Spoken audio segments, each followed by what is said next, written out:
Okay, that's fine. Somebody's saying, let's hear about CNCF Kathmandu. Yeah, that's the good news. Wow. So yeah, let me present my screen. That window.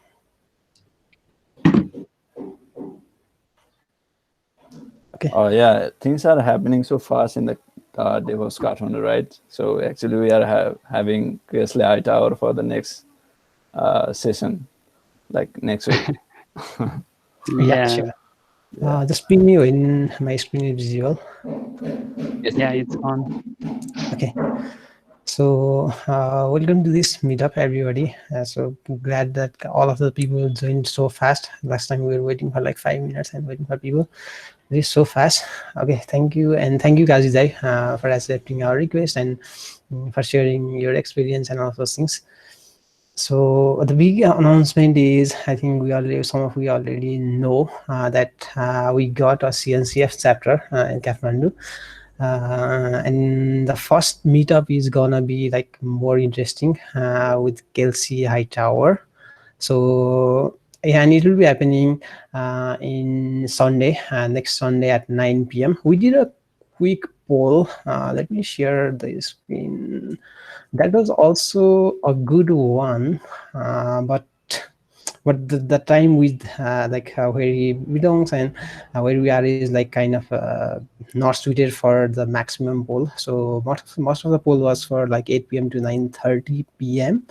but it was like is around 7 a.m. or something, so we had to do a bit shift and then do it for the 7 boards. So that will be 9 to 10:30 or 10 p.m. and it will be more of a QA session. You will give some oversight on the cloud native technologies, and more of will be the QA session. So just come with the free mind and have some like lots of questions and make it more interesting. And also the meetup also. And going forward, we're planning for like starting 6 session like container ko interest hola kasto like monitoring ko. So we are thinking of separating groups based on those 6, so that we can most of us be more active also.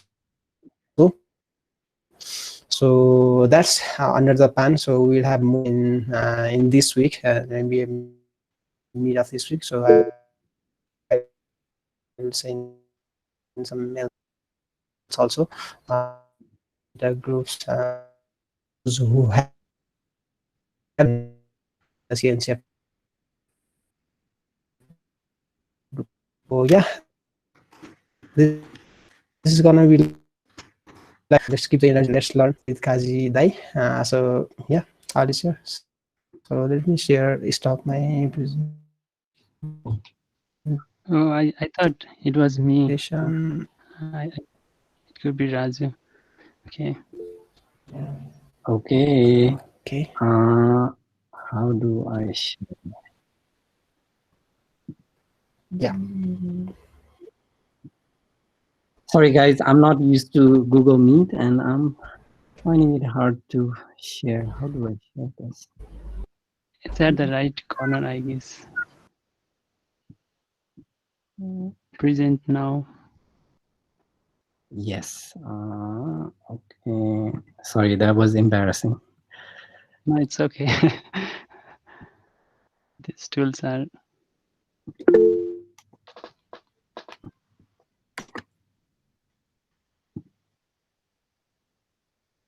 Okay. Can everybody see my screen? Yeah. Okay, No. so I'm assuming everybody can hear me. Yep. Yes. Okay. So I mean, it's evident from the title that it's not going to be anything very technical or something that is very deep or demo worthy kind of thing. We're going to go back to something foundational, because I believe once we understand foundation, we can build anything with the tools available in the market. So I would like to, just say to you upfront that we are not going to be doing any kind of demo or technical stuff.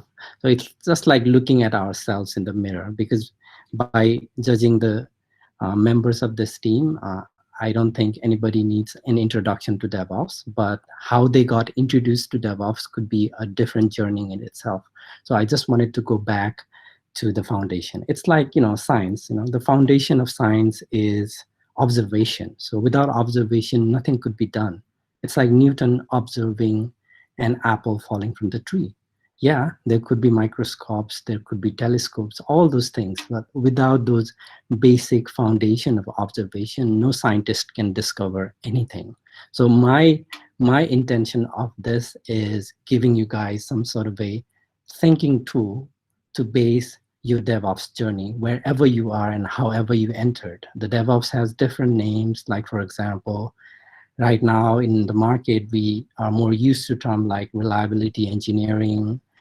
There's also infrastructure engineering, platform engineering. There's many words. So I just wanted to encapsulate all those things into this commonly known term DevOps, and it's going to be foundation. So hi, my name is Kaji. My real name is actually Bikash, but mostly I am known by Kaji. So this is me. I've been with DevOps or operational field for quite some time. As you can imagine from this slide, it's a Skype chat bot. Yeah, nobody uses Skype. It has been replaced by Slack in every way, but it's a chatbot that we designed with the team. So anyway, so a lot of those things are outdated, except for a few things. My email address is still correct. I'm still with the same company. I'm still in engineering, but with different capacity. That's about it. Okay, let's start. So I would like to start with the origin.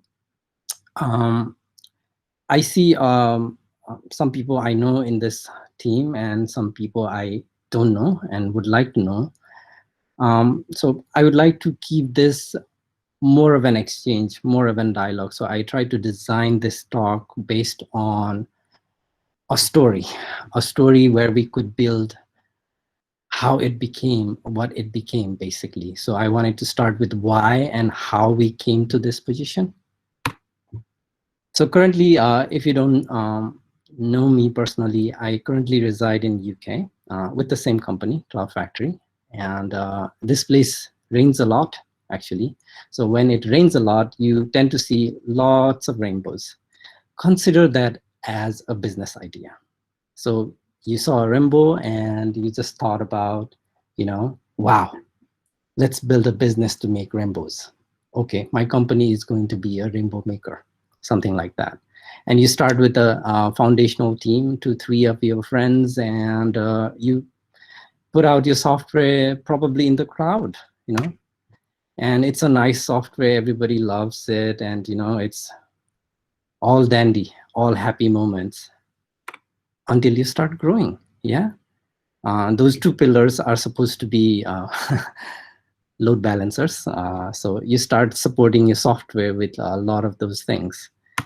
Before you know it, you have a base under load balancer. You start adding stacks on top of it, and how it goes. And there was an explosive growth. Everybody loves this idea of rainbow making tool that you built, and everybody wants a piece of it. And there's a lot of growth, and explosive growth led to a lot of spaghetti kind of things. That's why you see a lot of those things there. And it's a service registry, load balancer, your software, fleet of containers.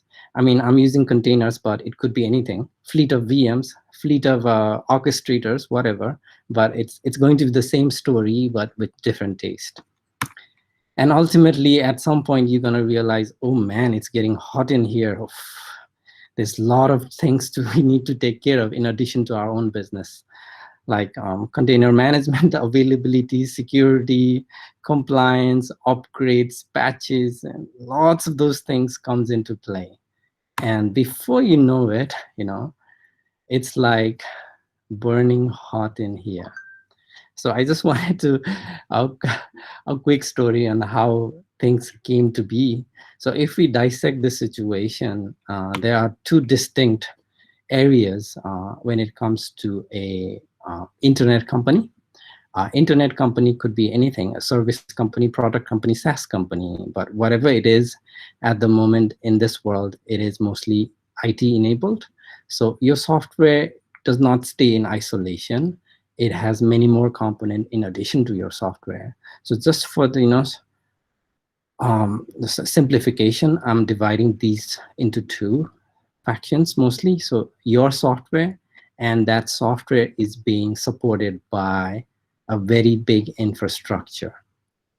That infrastructure could be anything. It could be a modern thing. It could be a VMs. It could be bare metal, whatever. So basically, your software, your business depends on functional requirements and non-functional requirements. And that's how the story all begins. So there is this functional requirement, this is visible, and everybody wants new features. Everybody wants to make new ways to make rainbows, but at the same time, new ways of making rainbows demands more and more non-functional requirements and more compromises, debts, and all those things. So there are distinctly two sets of minds here. One is to land features as fast as possible, whereas the other is to bring stability to whatever there is in the production. So those are completely different mindsets. I'm not saying that it has to be a distinct entity. I'm just saying it's a different mindset. So business started to have a lot of problems around this because people started to grow enmity among themselves because there is a clearly different way of seeing things, the business as a system for these two factions. So there was definitely this wall kind of things growing up, and business thought, the thought leaders in the industry thought that we needed to bring things together. And that's how it came about, and that's why it came about, the DevOps movement. But as with anything, a lot of things are nuanced and shaped by experiences of people in the company and the industry itself, to be very frank. So I wanted to gamify this. It's a little bit too early to be playing games. Boss may not have an idea, but the same is nearing in Nepal, which is it's a family thing in Nepal. It's a national festival of Nepal where we usually play cards with our families and friends. But I'm not sure about friends, but we will still be doing with family, I guess, playing cards. So I'm going to show you some screens. And if you can, give me feedback on what you thought about those things, because I Googled DevOps yesterday night, and I came up with this thing. And imagine yourself as somebody who is aspiring to be DevOps. So if I Google DevOps, one of the memes, the most popular memes of the internet when DevOps term is Googled is automate all the things. Okay. What do you think about this term? Can anybody give me a feedback?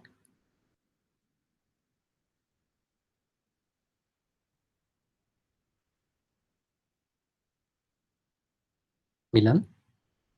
Are you guys hearing me? Yeah, we are here. I think we are a little bit confused, like how to respond on this. So okay. It's just a game. So for example, let's imagine ourselves as somebody who is wanting to be a DevOps engineer. And as anybody would do, that person would go into Google and try searching things about what are the requirements of DevOps, what is DevOps kind of thing, right? And if you go Google yourself, DevOps, you would see these kind of images. Like, for example, you could see this meme saying, automate all the things. So he might have somehow thought of an idea that, okay, DevOps means automating all the things. Okay. Then he might stumble on something like this. Like, for example, it's the amalgamation of quality assurance, development, technical operations. Okay, so so I need to learn development, QA, and technical operations to be DevOps, basically. Then you might arrive at this very popular image. It's a mathematical sign for infinity. It says lots of things about DevOps, and if you keep searching it, you might end up on this, which is quite dental cloud native landscape. So people might have different ideas. So my point being here is, like, if you search Google DevOps, there's a lot of things that comes up, and it does not clearly say what DevOps is if you don't dig deeper enough. If you look at the surface level, it is so confusing because DevOps is interpreted differently by different people based on organization, based on your maturity, and a lot of things. And so that's what I wanted to say. So basically what it leads to is, it's like a blind person trying to sense different parts of an elephant. So at individual level, at the local level, they may be correct. Like, for example, somebody is feeling the tusk of the elephant. Okay, that's the sword that I used to fight the enemy. The sword being the automation. If I automate everything, I achieve DevOps, right? So something like that, So people may have localized idea of DevOps, but DevOps movement was not started by that localized idea. If you go back to the Rainbow Company, business wanted the collaboration of two sets of minds so that business can deliver faster. And at the lower level, it might mean that there might have to be automation, there has to be infrastructure, there has to be a platform. All of those things are correct. But if we don't see the global picture, we would still be confused as to what is DevOps kind of situation. And there would be a lot of anti-patterns to on how the DevOps would be implemented in your organization. So I just wanted to quickly check back on if I'm being heard correctly. Has there been any confusion so far? I think we are good. Okay. Yeah, all good. Okay. So so I just, like I said, I find it really strange when I have to do presentation and I only need to talk. So I wanted to gamify a little bit, but it's okay. It would have been much more easier if we are talking like we are in table talks or we are in webinar kind of thing where we receive a lot of questionnaires. I guess we would have that at the end of the section, but that's fine.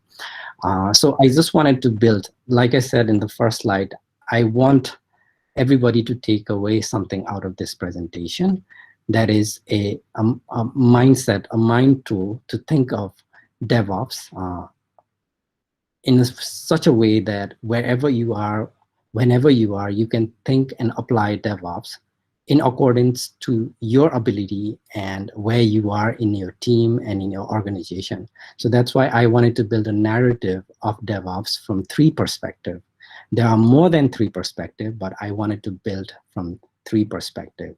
And those 3 perspectives are, I wanted to start with you, basically an individual, us. So for an organization, you as an individual also serve as a unit of that organization, right? And you make an impact to an organization by being productive. But there is a much more to that story. So productivity is your personal outcome, whereas generativity is the difference between the team's output with you and without you. So there's you, and your productivity is very important, but at the same time, your productivity inside a team is also very important in the sense that if you are inside the team, you have to act in such a way that team's output becomes much more than the summation of the team members, right? So let's start with an experience. So so I hope this image is recognizable, but sorry, I couldn't find anything else. So this is a very popular meme image when when meme was not that popular. Back in the days, this was called Unix beard, basically. So DevOps movement was started by some of the Linux geeks of that time, and they were the thought leaders. But that also kind of, gave way to anti-pattern in some sense. Like, for example, when I started, before I started my current company, Cloud Factory, I was mostly involved with a lot of internet service providers, and in those companies, a lot of people were, Linux geeks, basically. And we used to challenge each other saying, okay, you can do this, you can do that, kind of thing, something could have been very easier, but we would choose a very geeky route to prove the same thing. But at the same time, what you're creating is a mess for your team. So I'll share one example. So I was working with this company, and it was a fairly small company, but that company had secured a website deal for a very popular bank. That bank's name starts with N. I'm not going to say the whole bank's name, but anyway, secured a deal. But in my company back then, we used to have a local farm of servers. It wasn't much of fleet, to be very frank. There was 20 plus servers, and at that time we were geeks, kind of thing, and in those 20 plus servers, we had like 5 different flavors of Linux. We used to run our computers on Ubuntu workstation or Fedora workstation, and our servers would be in CentOS, Solaris, and Gentoo. And by looking at the image, you would imagine how hard Gentoo is in terms of Ubuntu. If it took me, I don't know, half an hour to solve a problem in Ubuntu, it would take me a day to solve that same problem in Gentoo, because of a lot of things. Because you wouldn't find anything in Stack Overflow for Gentoo, and it is objectively very hard to do things in Gentoo, because Gentoo is not a binary operating system. It's a compilation system, so it downloads all the sources, compiles it, and everything. Everything is secure and always up to date, kind of thing. But it was super, super hard. But back to the story. So that company's website was hosted in our web servers in an on-premise server. What happened was, my friend was so adamant that he has to implement web server in Gentoo. So we did. And that website got hosted in Gentoo web server. But things got interesting, because after hosting it for 6 months, the website got hacked. And we found out that how it got hacked. It was a very novice-made PHP application with too many SQL injection-friendly coding, and it got hacked. And we had to fix it. We fixed it, but on the second time it got hacked, and we did some sort of a root cause analysis, and we finalized that it was because a PHP bug was there, and we needed to update that PHP. And by that time, my friend had moved on to another company. I became some sort of a chief administrator at that company, and it was upon me to fix that. And I called that friend, because there was no documentation or anything like that, and called him, and he basically called, just run emerge. So emerge is like apt-get version, Ubuntu's apt-get for Gentoo. So I ran emerge.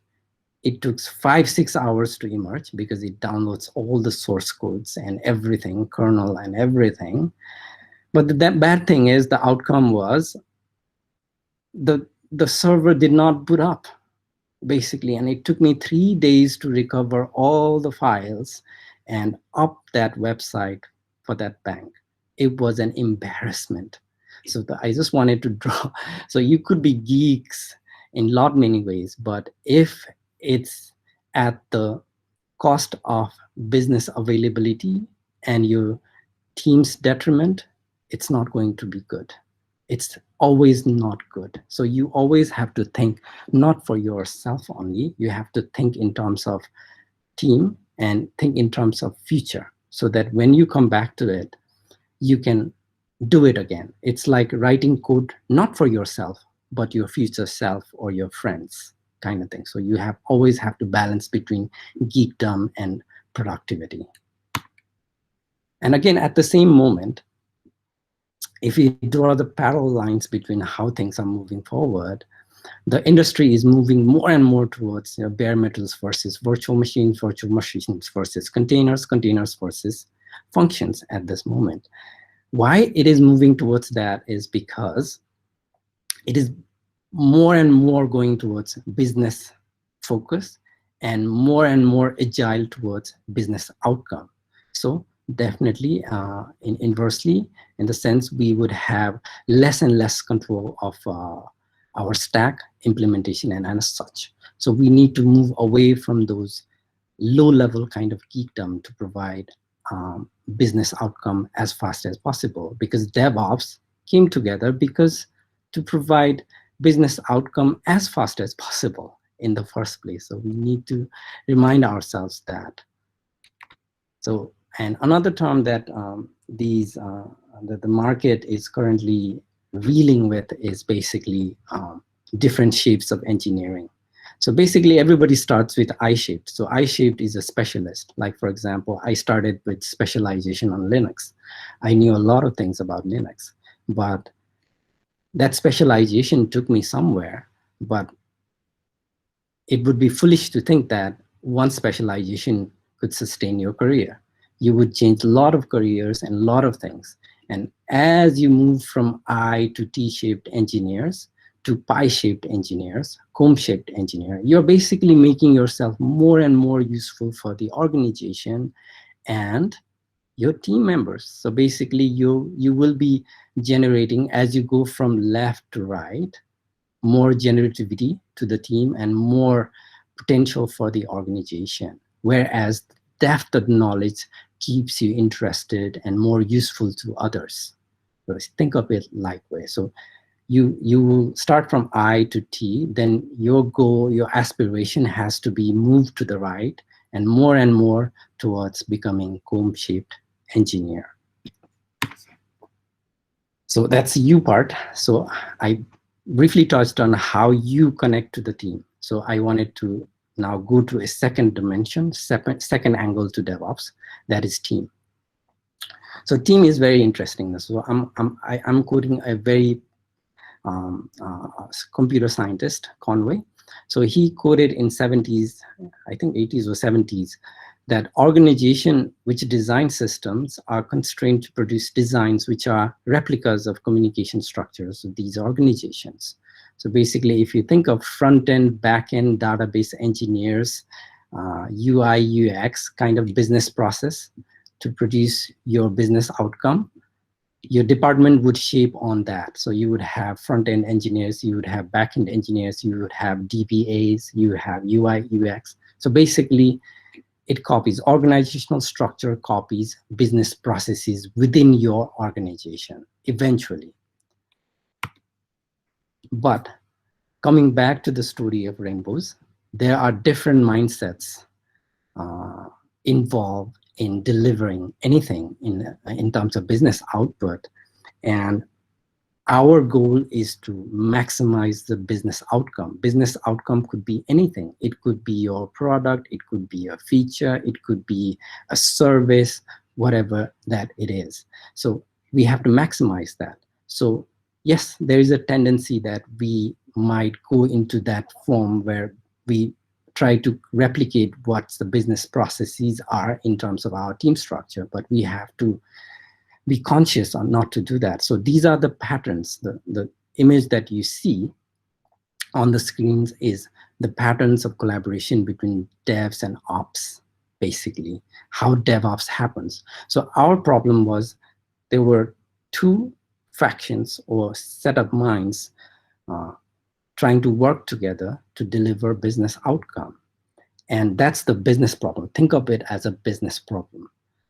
Why of that? And as an engineer, we need to implement something to solve that, right? So, and implementation is never unique. it can be anything. Like, for example, in Cloud Factory, when we had that sort of a problem, our first implementation was a team. So we set up a DevOps team, basically. So that's one implementation. Whereas in Google, if you go see it, they don't have DevOps team. They have what it's popularized as site reliability engineering team. If you go to some random company, a small company, there could be no DevOps team at all. They could be hiring a consultancy to do DevOps on their behalf. So basically what I'm saying is there's one problem and there could be multiple ways to solve that problem. It could be a DevOps team. It could be dev and ops separate, but they have a common tool or common way of working so that there is a DevOps accomplishment. Whereas there could be no DevOps team or no ops team, and everybody does everything kind of thing, fully shared ops responsibilities. There could be DevOps with an expiry date. So basically, there was a specialized dev team, there's a specialized ops team. They are excellent. Now they are trying on to go to the cloud, and cloud provides a lot of tools that are more done by ops team. Now they need to cross-train each other. Then we could have a DevOps team, which job is to basically bridge the gap between those two factions. And there could be a DevOps evangelist team. So basically, what I'm trying to say is same problem, but different implementation. The implementation that you should do is as per the capabilities of your engineering team, as per the stage of the company you are in, and as per the environment of the team you are in, basically. If, like, for example, I see a lot of people are going after SRE, that's fine. That's fine, but when SRE is not properly implemented, or when DevOps is not properly implemented, what it creates is an anti-pattern. So basically, what we used to call back in the days, you guys are system administrator, we are developers, and we used to build stuff and throw them out to the system administration world, and there's a lot of blame kind of war. So that's an anti-pattern of DevOps collaboration. In SRE kind of setup, there could also be anti-patterns of tools. So you basically SRE team becomes the custodian set of the tools. So they basically develop tools or manage orchestration. But if we limit ourselves to that, we become the system administrator of the cloud. So how is it different than when we started out? So it does not make any sense, at least to me, but it could be the right thing for the company.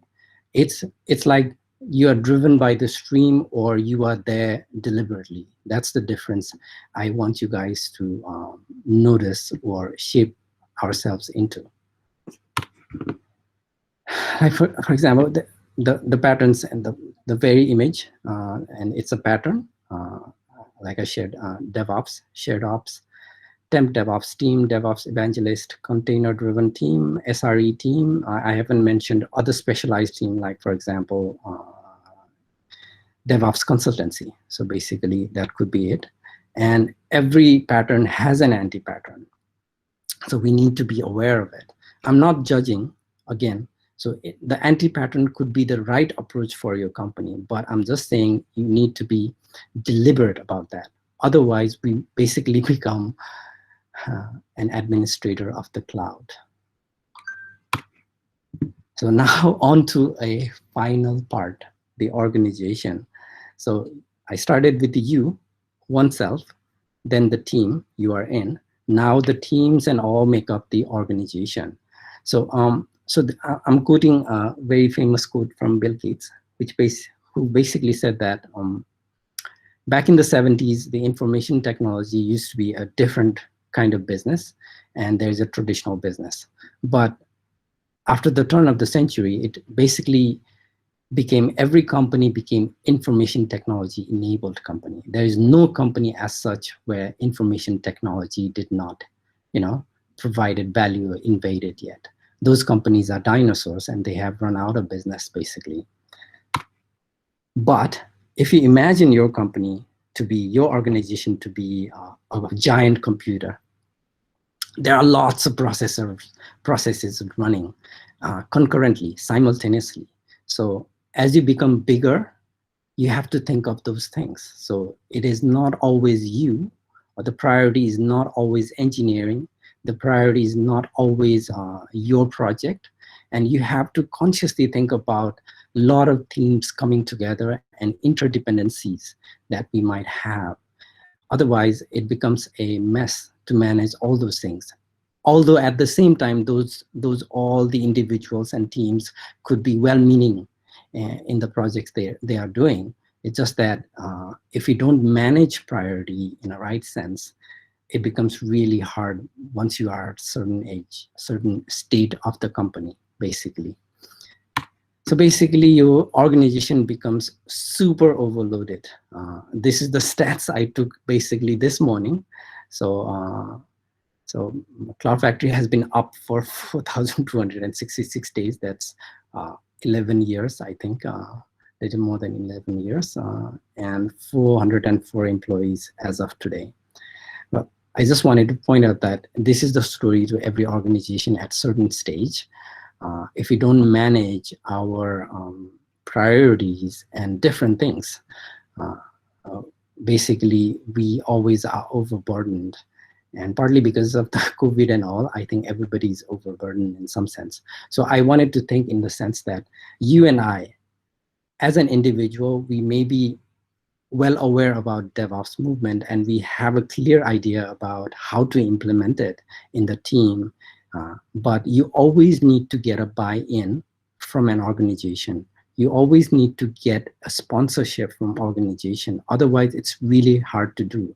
So DevOps is not only about the engineering kind of thing. It is about the organization itself. It is about the feedback that you would receive and doing things in a continuous fashion. So those are things. So I wanted to take you, I want you guys to take away the thing about organization in terms of what type of organization is this? Is it a product organization or is it a service organization? Is it a technology organization or a technology-enabled organization? Like, for example, let me give you an example. Say, for example, your company is a New Relic, just a random thought, New Relic. So in that company, because it's a technology company and a SaaS company, your affinity towards technology will be revered, enjoyed, because everybody understands that lingo. Yeah, observability, SRE, everybody understands that lingo. But if you're a service company, let's say, for example, you are a pizza delivery company, but you have a portal in internet whereby someone can come in and order pizza. So in that engineering team, people would be less interested in observability and SRE kind of things because they are not technology company, they are technology enabled service company. So you would be having exactly same fight, but how easy you would win is a different story. I just wanted to, because a lot of people might forget, as much as we are passionate about a lot of technology things, if your organization is different in terms of orientation, in regards to stage and the type, you would have hard time conveying those kind of things. So I'm not saying, I'm not criticizing company types or your orientation. I'm just saying that you need to be well aware where you are so that you can rightly say so. Like, for example, in science, a scientist might come up saying, you know, I found out something about gravity. I have a thing about gravity. I have postulated an equation that solves the gravity kind of thing. Nobody would be interested if they are not a scientist. But if you see same thing saying, I can make an aeroplane after postulating something out of gravity, then business people would be interested. So we need to have right kind of conversation to drive the DevOps collaboration in a different stage and different kind of type of companies. So last takeaway. So I'm going to summarize this to you, team, and organization to this takeaway. So this is taken from a seminal work by Continuous Delivery book. It is actually based on a lot of managerial company feedback, and it still holds true. So basically, if just to short circuit this, you don't want to be on the left. You always want to be on the right. It might sound that this is something that is applicable to the organization, but I beg to differ. It is applicable to the team. It is applicable to an individual. And those team and individual make a change so that the company itself, the organization itself, could move more towards the generative, performance-oriented company. And to my mind, that is the DevOps that I think of more and more these days. So this is it. So sorry, talk is cheap because supply always exceeds demands.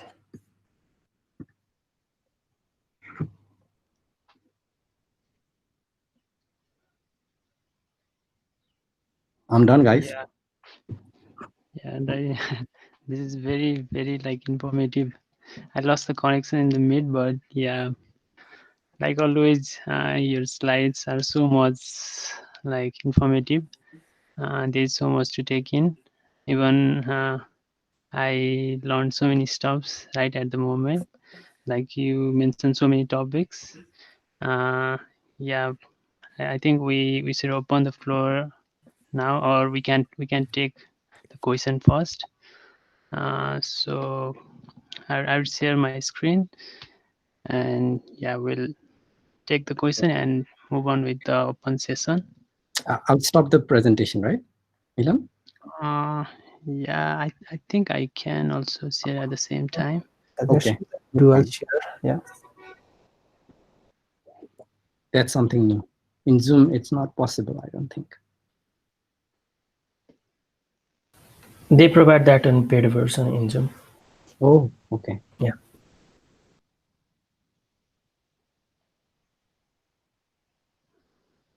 So yeah, am I on?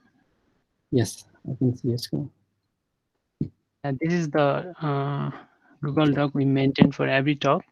Yeah, we put the question at the top and the resources for all the stuffs we do here. So yeah, let's move on to the questions. So if there is a hire of DevOps consultant for some time, is there any ownership of the setups, or its operation, or SRE who sees on that? So if I understood your question correctly, so if we go with the DevOps consultant, where should the ownership lie? Is it the organization itself or the DevOps consultant who is to drive to the change, basically? So how I see is it, so if we hire a DevOps consultant, their job would be pretty well defined. They cannot change organization. Basically, they would be hired to do some project. Like, for example, I need to build an automation system that builds up AWS server farm. That's it. So basically, the scope of DevOps consultant would be pretty much narrow. So I wouldn't say it would achieve the DevOps vision, but it surely accelerates. Like, for example, if you don't have anybody DevOps in your organization, but you needed to automate so that your devs team can do things faster, then teaching your devs team, waiting for them to learn everything and doing themselves might not be a good business idea because it demands a lot of time. So you would hire somebody who already knows all those things and simply makes you faster. So their job is pretty scoped. So you wouldn't expect them to bring in DevOps movement. What they would give you is a tool and a shortcut. So the ownership is only about the project they would be having. Other than that, the ownership is always on the organization who hired that consultancy. Yeah, I think that covers. They can't solve the culture for us. If you already have this bad feeling towards ops and that team. Yeah, totally agreed on that. I think that answers the question. So yeah, moving on next. Can we get the slides here, or will it be on YouTube? Of course, this is recorded. It will be on YouTube also. And I think we can get the slide on GitHub repo also, right, Kajile? I can, I'll do some credits. So I haven't credited some of the things that I pulled off from the internet. So as soon as I'm done with that, I'll share that, happily share that. Okay. So moving next, in your experience, how the DevOps complexity shifts from having 10, 30, 100 dev team? Yeah, it's about the complexity. So thank you very much for asking this question. I think this is a very important question to think of. As with any, like in our rainbow example, it's a very simple example, but it overlooks some of the parts that comes into play once we grow bigger. So 10 engineer company is vastly different than 100 engineer company, basically, because in 10 engineers company, what you would think is not a problem becomes a big problem for 100 engineer team. Like for example, you are working in a company with 10 engineers and you have an office. So that is one room. 10 engineers can fit in one room. They can go to wherever in the vicinity of the company itself in terms of locality to eat lunch outside and find it. They could be working with 512 kbps or 10 mbps internet easily with Docker images and all those things. Imagine same situation in 100 engineer team. All those simple things becomes very, very hard at 100. It would be really hard to go 100 people all at once to do lunch unless you live in the metropolitan area, or bandwidth becomes a much bigger issue when you think of 100 engineers pulling, I don't know, Ubuntu image all at once, pushing things all at once, kind of thing. So that's one fraction of it. And another, this particular problem says DevOps complexity. So in a small 10 to 30 large engineering company, DevOps can start as a team. It is possible. DevOps can start as a team. But whereas in 100 dev company, DevOps team cannot be a team. It has to be themselves. Otherwise, it would be very, very hard. It will fragment a lot of things. That's why once we go to 100 or more than 30, 40 engineers, we have to double down on teachings, learnings, and cross collaboration so that there is no single source of failure in terms of personnel, in terms of employee. That's why many people, many organizations try to frame it in such a way that we want to remove specialists in the sense that everybody knows some bit of everything, so that single person does not become a single source of failure kind of situation. Yeah, I think that this is the problem with scale, right? So as we scale our system, like we cannot just scale a front-facing app. We need to scale everything inside the application, that like the data flow, the infrastructure, right? So I think it's not on Milan. I would add, once you are 100 plus engineer company, your organization has gotten bigger. So you have extra baggage to carry. You would have HR, you have career ladder, you would have bigger buildings, you have parking problems, all of those things. So, Yeah. so think of that image, the character image. So I, T, pi, and comb. So if I have to say it right now, 10 engineer is I. Anybody can be a specialist and it will not harm any business. 30 engineers, you gotta have some people who are pie-shaped or T-shaped. Otherwise, there would be information knots. No information will flow. Whereas for 100 engineers, there would have to be a substantial number of engineers among those 100 to be comb-shaped so that they can, spread knowledge evenly across the organization. Yeah, that covers it in more wide spectrum. So yeah, let's move on to the next question. Yeah, I think people are adding question. Yeah, if you have any question, we'll also take like in open session also, but you can obviously add here. So moving next, how important do you think it is for a developer to have hands-on knowledge of DevOps and vice versa? It is immensely important. It is not possible to operate at this stage where things are, and you would still want to be in one or the other island. It's really hard. And it's especially hard for the specialists in the sense that a lot of the DevOps people early on came from the operation background. So they understood development, they did not do development themselves. So they are mostly operational heavy. I am an example of that era. So, but if you think of engineers today, it would be vastly different because there has been a very good penetration of public cloud, AWS, Azure, Google Clouds, all those. And because the market has already a lot of information on all those things, so engineers today would be much more informed than I was back then. So to answer to you shortly, please don't think of either this or that. Think in terms of both. Start small. It's really hard. I'll give you an example. When I started bare metal.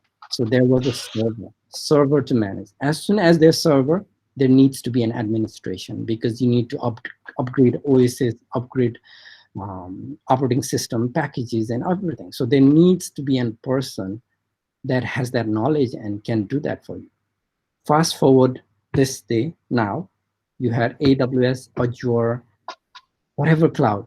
If you go to the system, there is an orchestrator. You know about Kubernetes and all, which abstracts away all of those things.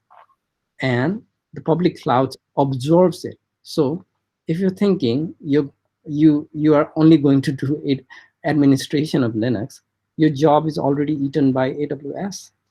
It does not need it. It does not mean you wouldn't need operational knowledge. You would still need operational knowledge to understand what AWS did for you on your behalf. So it's both. Both the developers and operation people need to learn each other's skills. Again, going back to that alphabet example, it's an abstraction, it's an aspiration, but it is directionally correct. Yeah, I always put it myself like I'm a ops guy. I'm actually the disciple of Kaji. He's my guru, and I always used to think like I'm just one click away from being jobless. Like if a cloud provider just develops a kick-ass API or a service, then I'd be jobless.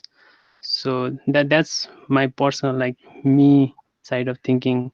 Like okay, I could be more, right? I shouldn't limit myself as a ops guy because success of a team it's not just like ops, right? It's both dev, ops, and other parties involved.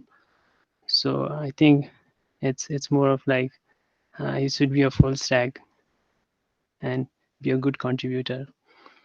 So yeah, next is a guideline for a career. एउटा quick suggestion चाहिँ त्यो 9-10 को लामो question छ नि त्यसमा we are already written तर अब त्यो जसले लेखा just speak up है त्यसमा आएपछि चाहिँ I think Yeah, I think we'll open the Yeah. like it's not for everyone from the 8. So yeah, the guideline for people who is just starting into DevOps. What's your advice, Kavita?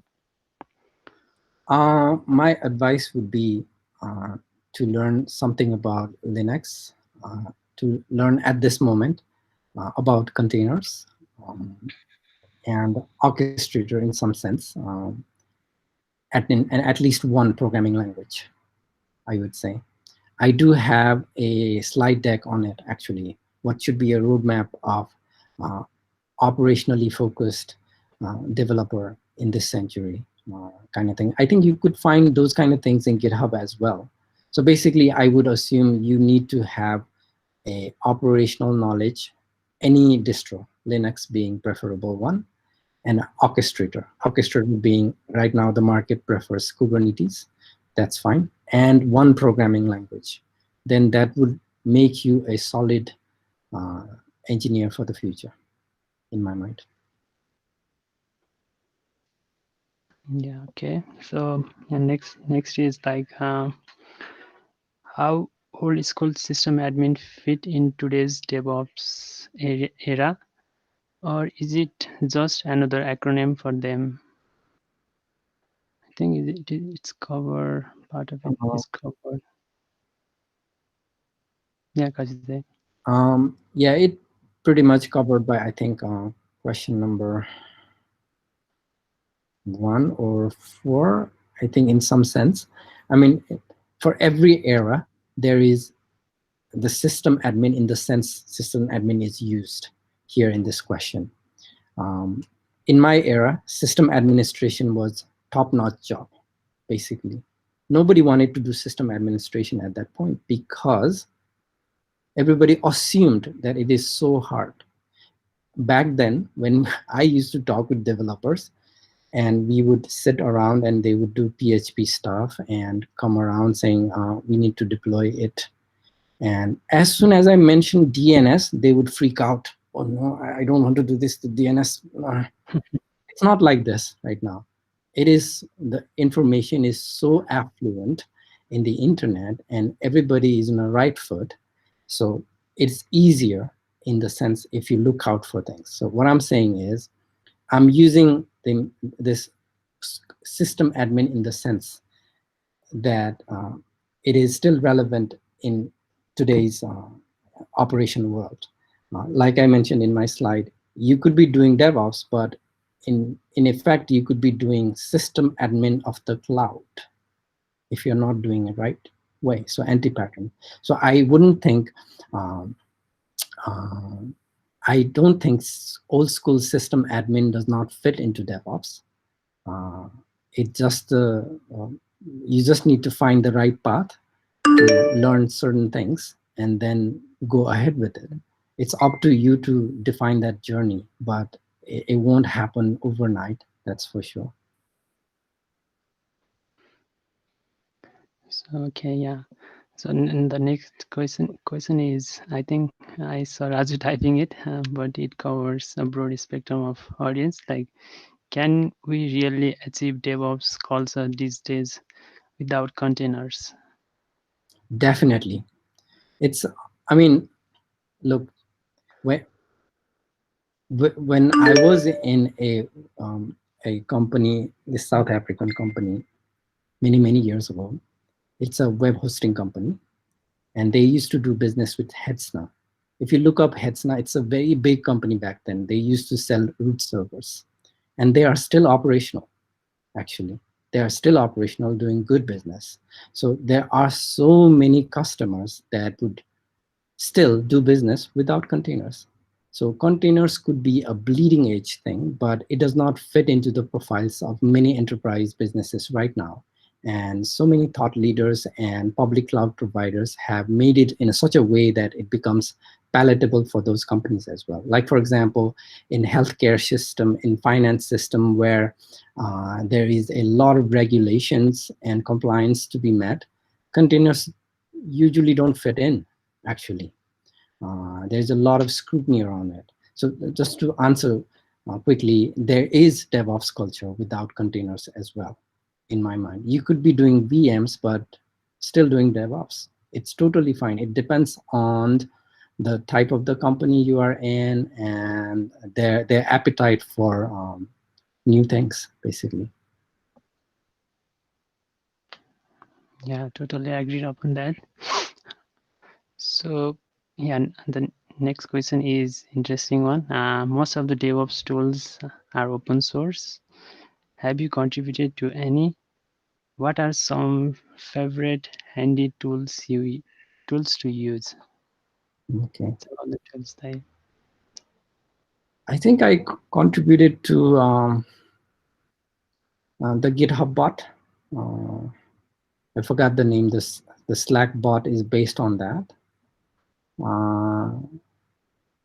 I definitely contributed to some scripts, but not to overall software. I thought I contributed to Nagios, Cactis, those kind of yesteryear kind of tools, but not to the recent one, actually. So a lot of the tools currently, DevOps tools, are based on Go, and I haven't learned or haven't made much effort to learn Go so far. So yeah, what are some favorite handy tools to use? In terms of Linux administration or overall kind of thing? I think it's more on day in, day out tools you prefer. Day in, day out. I'm pretty far from terminal these days, actually. So I usually don't use terminal that much, except for some brew upgrades on my Mac. So sorry. So back in the days, my favorite tool used to be netstat, because I was fascinated with TCP IPs. So I would spend a lot of time in netstat, TCP dump kind of thing. That was my go-to tools. And a lot of the hackers and a lot of the vulnerabilities that exploit usually hook onto TCP IP socket and would create a backdoor. So TCP dump and netstat were favorite tools, basic tools to find those kind of things easily, if you know where to look. Yeah, there's a tail question. So how about your current favorite OS? I always loved Gentoo, to be very fair. But I don't have time to do those kind of things. So these days, I love operating system that disappears. So just let me work kind of operating system. And my company provides me with Mac OS X. So that has been my favorite. For server, I would always go for CentOS, because I learned a lot of things about Linux through CentOS, actually. Okay, so yeah, the next question is not in the list, but yeah, and to ask one from my side. So any incidents like where you as your like career where you rescued or some situation where you deal like a real DevOps problem, any sort of like crazy things you want to share? Okay. I don't think it's totally something unique to DevOps, but there were some incidents that happened back in the early days of Cloud Factory. Like, for example, let's not say that. I don't think I should say that. So anyway, there were many incidents. There were many incidents, but I can't share nothing in particular at the moment, except the one I shared during the presentation about this bank in Nepal. That was quite embarrassing to this day. So you still want to work with Gentoo? So yeah, I think we have reached to the question yet. So yeah, guys, whoever you wrote like this is very long. Yeah, please we could open the floor for everyone. Yeah, just unmute yourself and yeah, you can ask the question.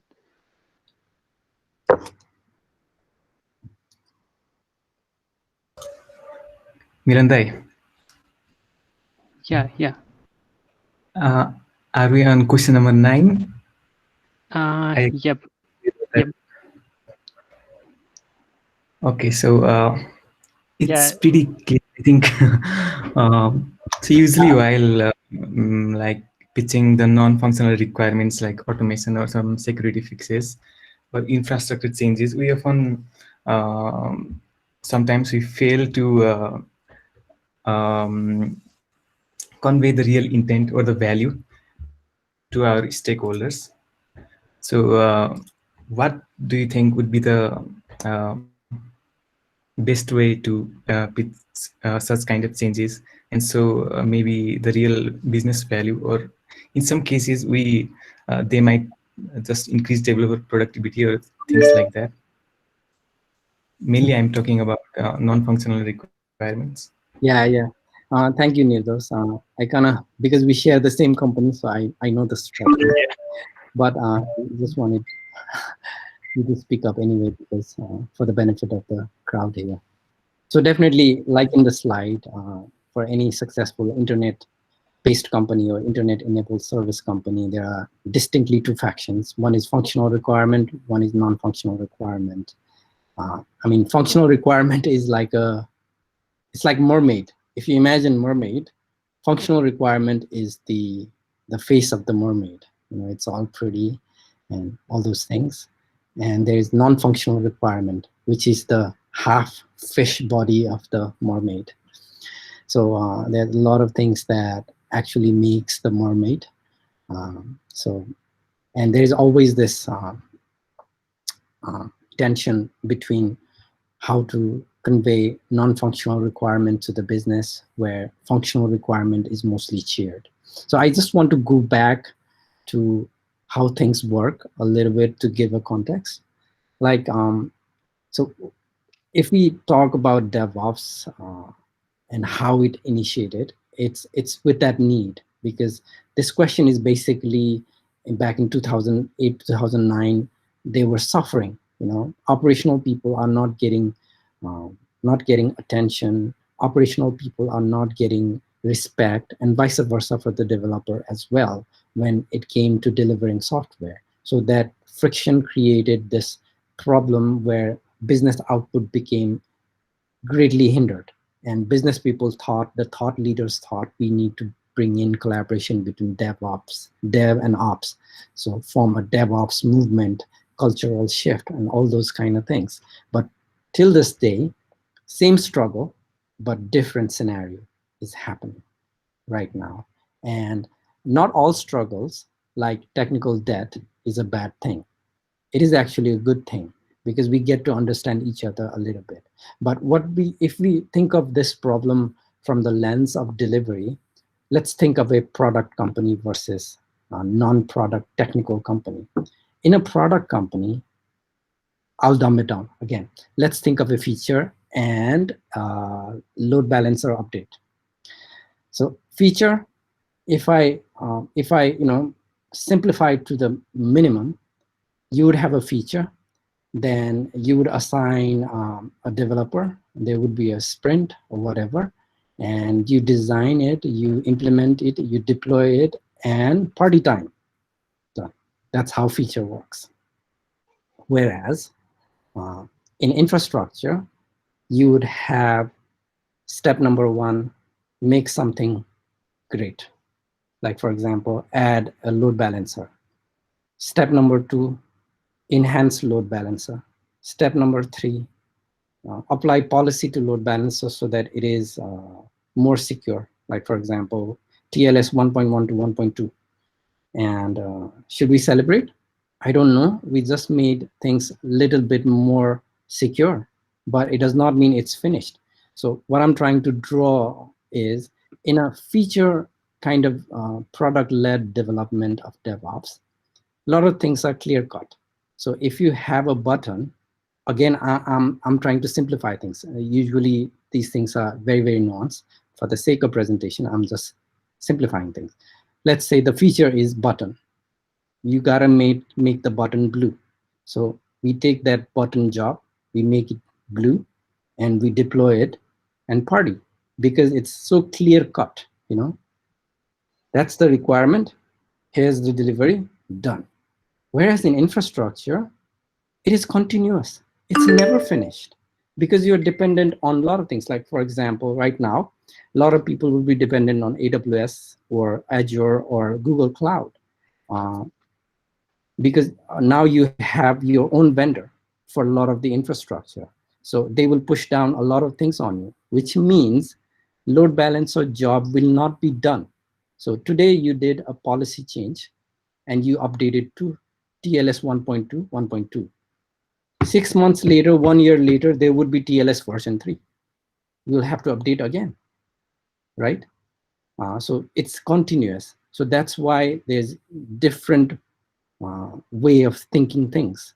And if we don't realize these two distinct type of way of working, there would be a lot of struggle. And as I had been advocating inside my company, and I would remind this team as well, this kind of conflict is natural, because this, again, different way of thinking. We just need a bridge to understanding. So what I would suggest, if you guys are having this kind of problem in your organization, then I would definitely suggest speaking the language of the business. That means dumb down the language, then try to translate the infrastructure work, SRE work, DevOps work, the AWS cloud work into a language where a business could understand. Say, for example, if we don't implement this, this security hole could compromise our system. If we don't implement this, this many developers' work would be hampered, or this much of waste would be generated. So it is constant kind of dialogue. So in the industry, if you go to a very mature kind of industry like AWS, IBM, where a lot of those companies have service faction and technology faction all acting in unison. What I've seen in my experience or in my research is they would have a technical product manager, basically. So technical product manager's job is to assess the technical requirement, which basically serves the non-functional requirement, and translate that non-functional requirement in a language that business understands and prioritizes it accordingly. Those are the things. Yeah, the communication part, yeah, it's like the common bridge, right? Speaking the same language. Obviously, if you could show them the impact, the necessity of the change, I think they'll understand. Like, that's what I do. So yeah, moving on next, like if I may add something to that point, if you don't mind. Definitely. Yeah, it's like the question said, it's going about business value. So if you want to do those changes and need to pitch to the stakeholders, you need to make transparent all these values. So you need, like Kaji said correctly, you need to speak the same language, and you need to make it transparent what this value is for the business. So like the business or the stakeholder doesn't have any or interest or doesn't even know what certain parts of the infrastructure is, because like he's not interested in that, but he is interested in a value, and that is something which you need to transport to him and make him clear what value does this deliver. Does it reduce development time? Does it save costs? What does it do for the business? And I think that's a part which is very, very important.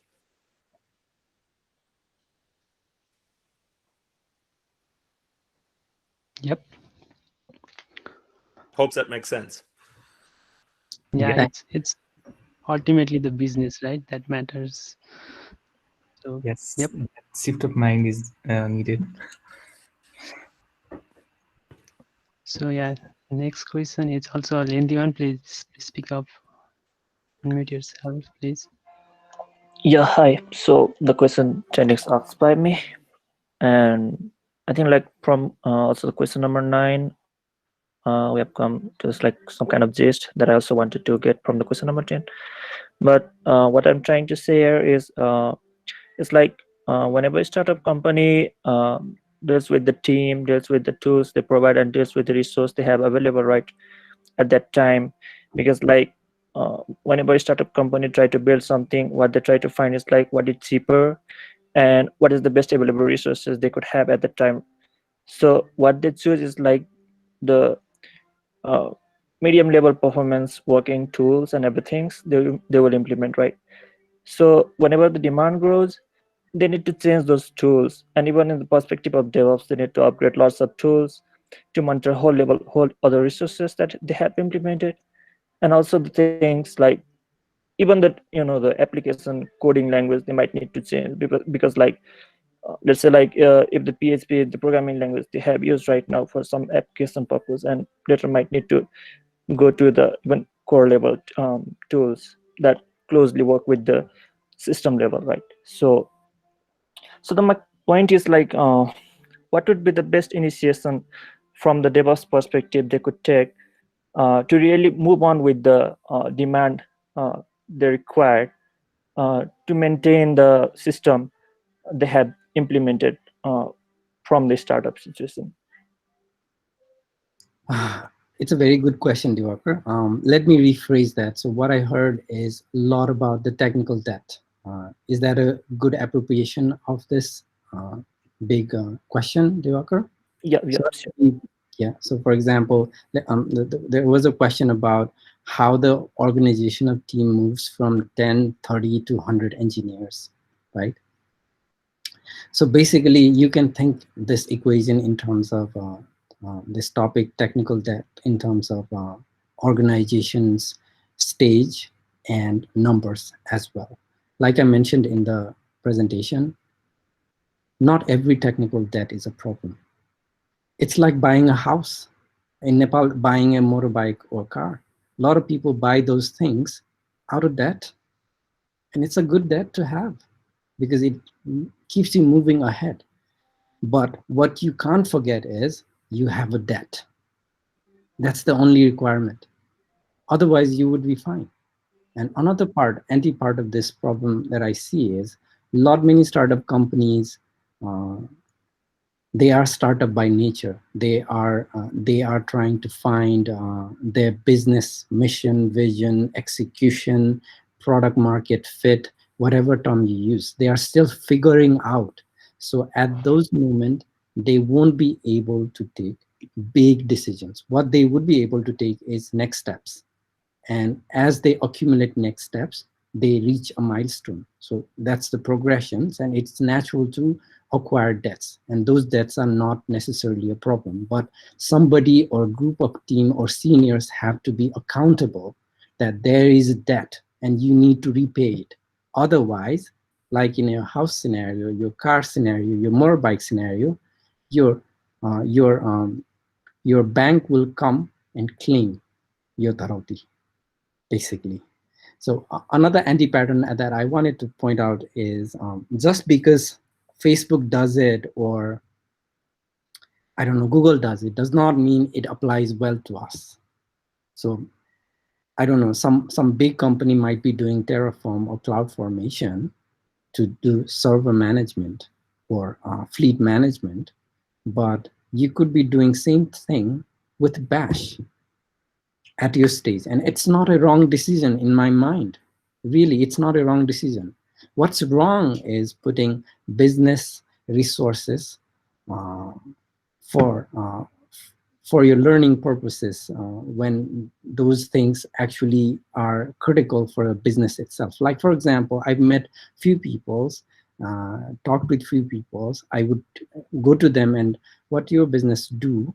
And they tell me and this and that, and how are you managing your servers? We are in AWS, and how many servers do you have? We have 3 servers. What are you doing with server management and stuff? They would say, we are doing Kubernetes. that's a very bad decision. Actually, business might not know that or have the knowledge that they've taken Kubernetes to manage 3 servers. That's a very bad decision, because that's a lot of baggage to carry to serve 3 servers. It could be doing a lot of, so I want to be careful here. So there's nothing wrong about learning new stuff and such.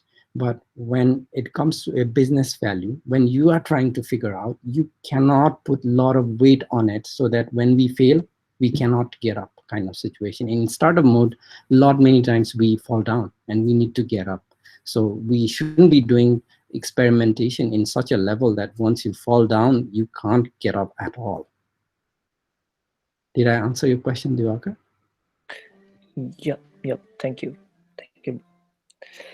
And also, like, one more thing I want to add here is like there's also another problem, like whenever we want to move on with the new things, like let's say now the tools, let's say as you gave example of Terraform, we are working with the Bash script right now, and that is pretty satisfying our needs right now. But let's say like we want to move on with the Terraform, and then because like we have lots of services to manage, we have lots of things to deploy which is similar in nature, and then we try to bring up the new tool and the team, we want the team to work on that. And there's also kind of problem like with the team, they don't want to move with the technology. Yeah, the people who are always willing to learn, they will do so, but there are also some kind of people who don't want to move on with the technology or what company decides them to do. There's also kind of situation. But the thing is, like, we always have to go on with what we have, and also we have to come up with the best plan, right? So what would be the best decision in that kind of situation? So I would suggest, Diwakar, you set up a team that basically assesses the technology. Because I used the example of Bash, that does not mean, I don't think at this time Bash might be a good way to, good way to automate things, except Yeah, for I'm also like just taking up that example as a reference. So I would say you set up a group. Don't make it a single individual decision. You set up a group that has a sponsorship with the business, why you exist kind of thing, so that you can normalize what we use in terms of tools for this stage of the company kind of decision. And based on that group thinking process, you would come up with a decision and stick with it, and try to propagate what has been decided and why has been decided, so that everybody is on board. There could be many members, like you mentioned, who are hesitant. So I'm using word hesitant because no engineer, I don't think, in my experience at least, does not like to learn new things. Engineers are defined by learning new things, especially in our sector as well, because IT is something that changes every week, every month. So if you're not on this train of learning new things, you will be pretty far behind. So if there are genuinely those kind of people, you need to have a hard talk with them. Otherwise, if they are hesitant in the sense that they are not feeling safe in terms of experimentation and vocalization advocacy, as a senior, you need to bring those kind of safety in your team so that they can talk freely and they have a slack time to learn more things and those kind of things. So I would highly suggest you do that. Yeah, thank you, Bikash.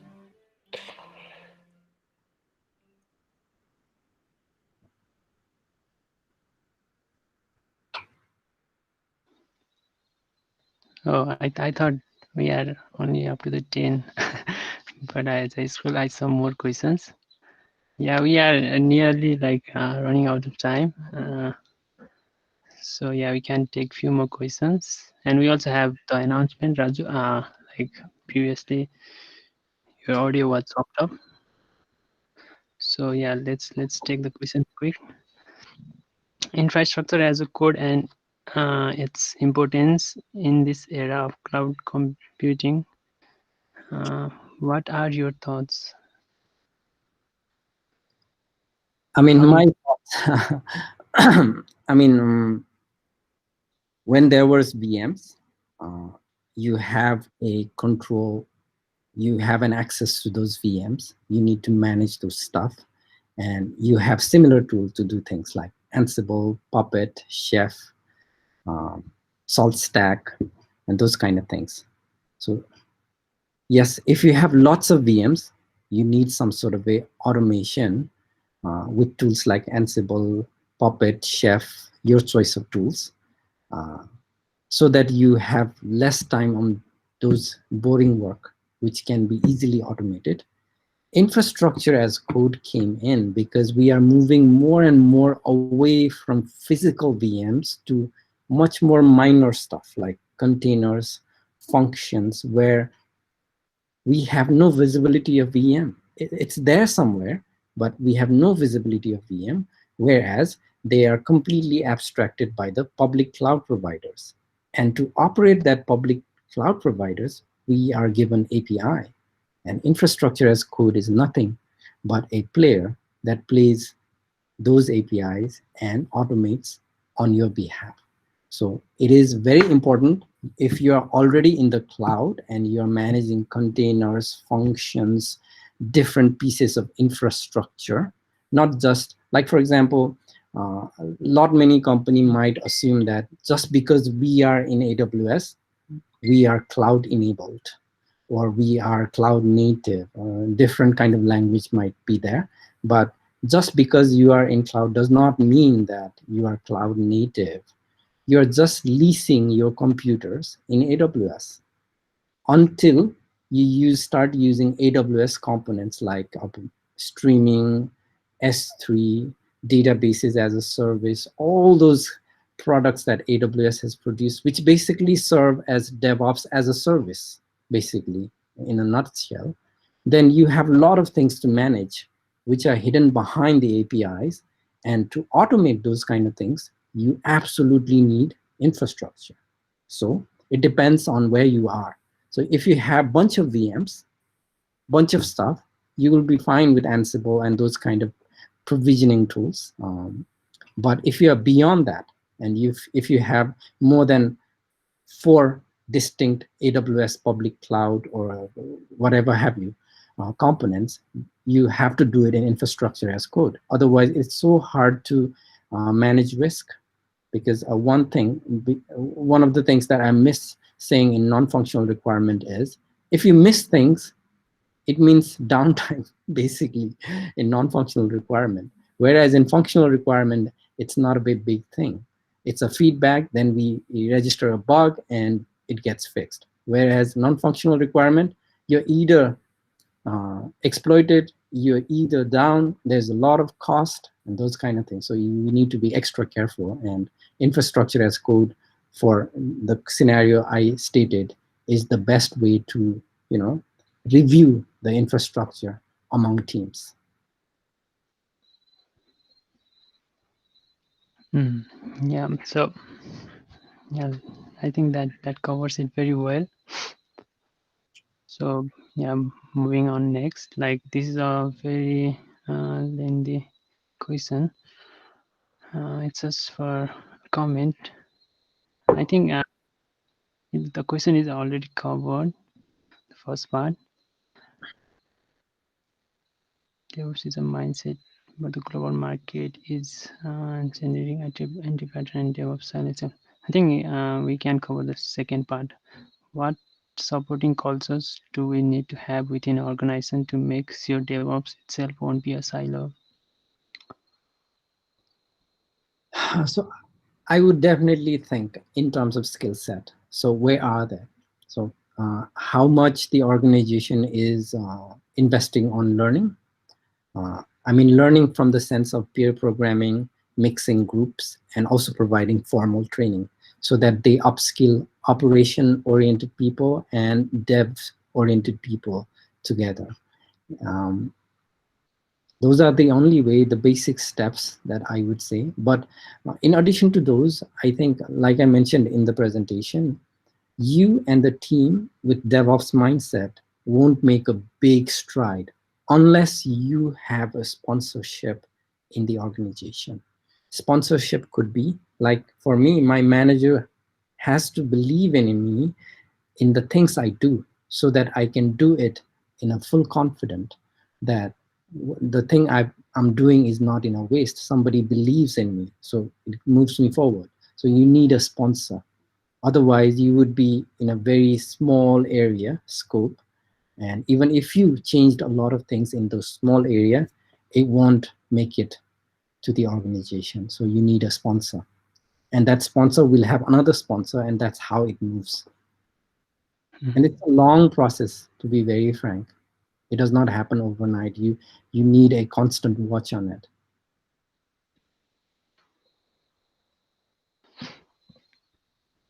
Yeah, I think that covers it very well. So yeah, this is interesting one. The next one, like a big fan here.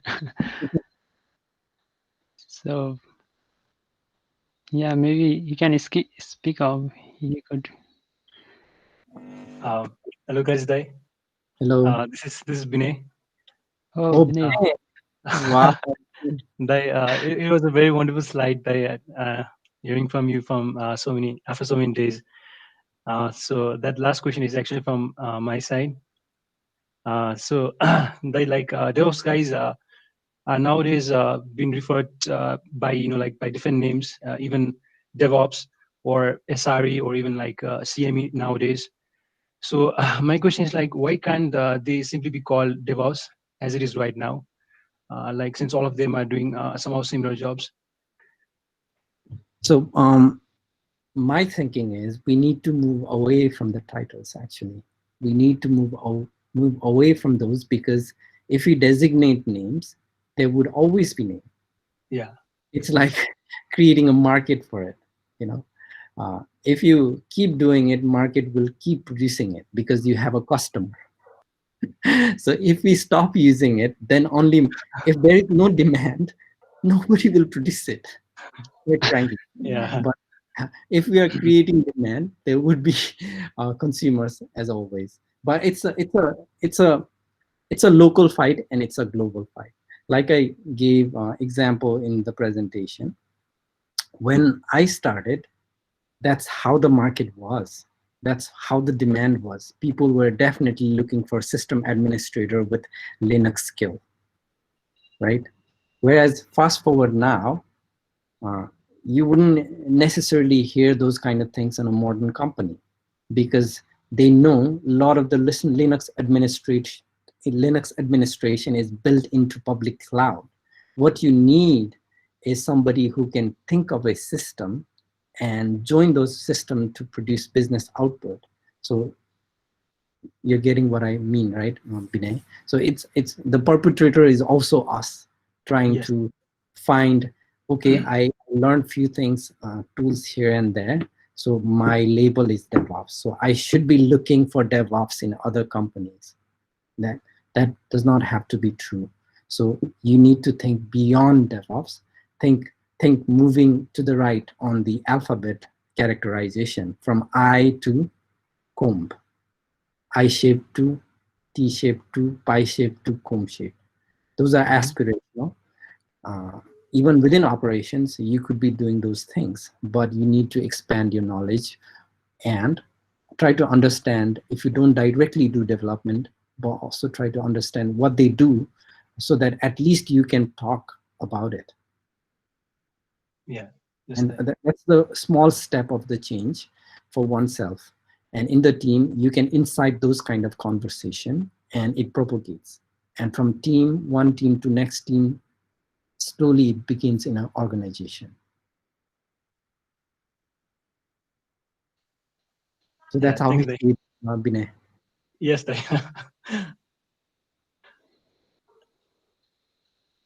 Yeah, it's a pleasure to hear you from you, Binay, after a long time. I thought, Binay, you were in Australia.